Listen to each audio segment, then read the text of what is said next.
To generate an Ekahau file from a Revit model, just go to the Ekahau tab and click on Export Model. A window will appear allowing you to select the views to include in the Ekahau file. Here, choose Automatic Crop and select the views you want to export from the list.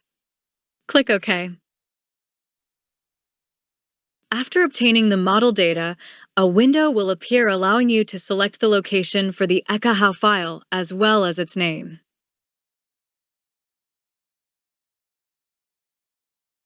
The Ekahau file will be created in the selected location and under the entered name.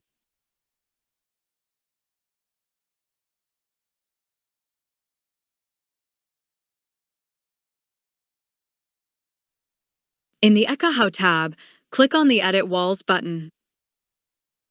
The Edit Elements window will appear. This window contains the correspondence table between Revit and Ekahau elements, as well as their attenuation levels, grouped by walls, doors, and windows. To change the Ekahau element type for a specific Revit element, simply click on the corresponding Ekahau cell and select the new Ekahau element. The default attenuation value for that element will be shown in parentheses. The attenuation value can be adjusted manually by simply changing the decibel value in the corresponding cell. If two or more Revit elements share the same Ekahau element type, any change in the attenuation value will be applied automatically to all of them.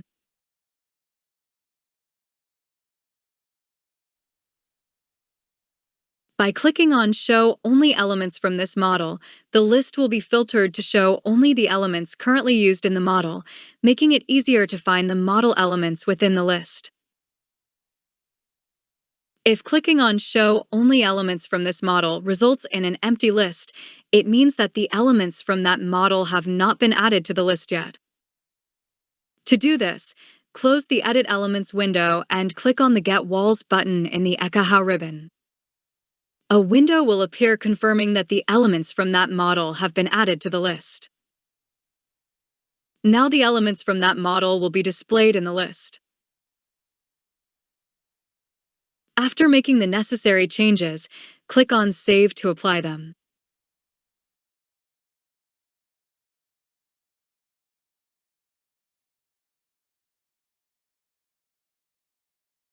Now, the model is ready to be exported, taking into account the new Ekahau element types and the updated attenuation values.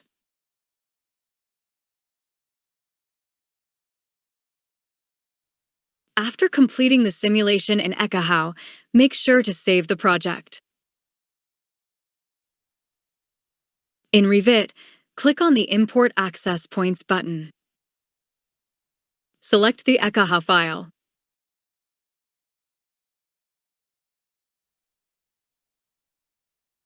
A window will appear confirming the elements that were added to the Revit model for each view included in the Ekahau project.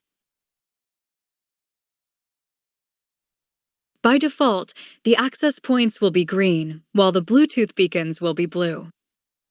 To make the icons display their colors, click on Visual Style and select a style that allows this visualization, for example, shaded. The symbol colors can be adjusted manually. To do this, select an element, go to the Properties menu, click on Edit Type. Under Materials and Finishes, click on the default cell. Click on the three dots box. In the Shading menu, click on the Color cell. Choose the new color.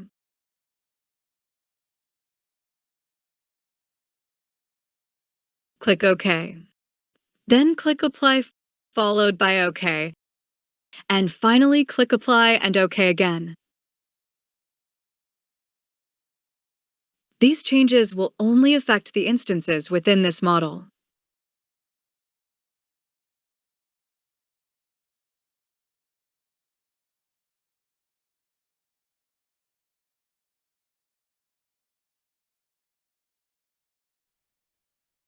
In Revit, a model is composed of two groups, the model elements such as walls, doors, and windows, and the annotations such as grids, dimensions, and texts.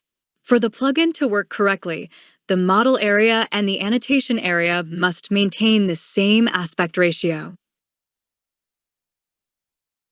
The easiest way to align the model area with the annotation area is by using the automatic crop method within the selection window, as previously shown.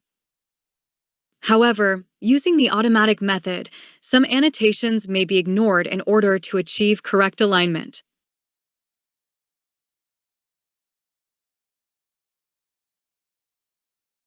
If necessary, it is possible to adjust the model and annotation areas manually.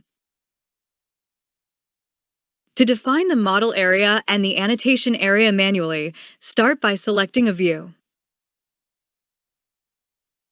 In the Properties menu, scroll down to Extents.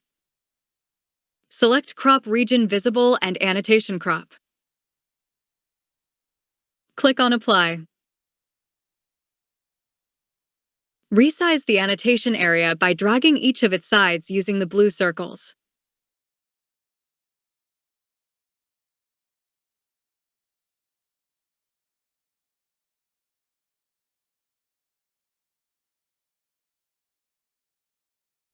Make sure that all elements, as well as the annotations, are contained within the smallest rectangle. Otherwise, the two areas will not have the same aspect ratio, and alignment issues may occur in the Ekahau file. Repeat the same procedure for all the views you want to export. Finally, when exporting the model, make sure that the automatic crop option in the selection window is not selected. Remember that if this option is selected, the plugin will try to set the boundaries automatically and will not respect the current position of these boundaries, ignoring the precisely established placement. Thank you for watching the video. I hope this guide is helpful, and if you have any questions, feel free to contact me through the email in the description or by leaving a comment. See you next time.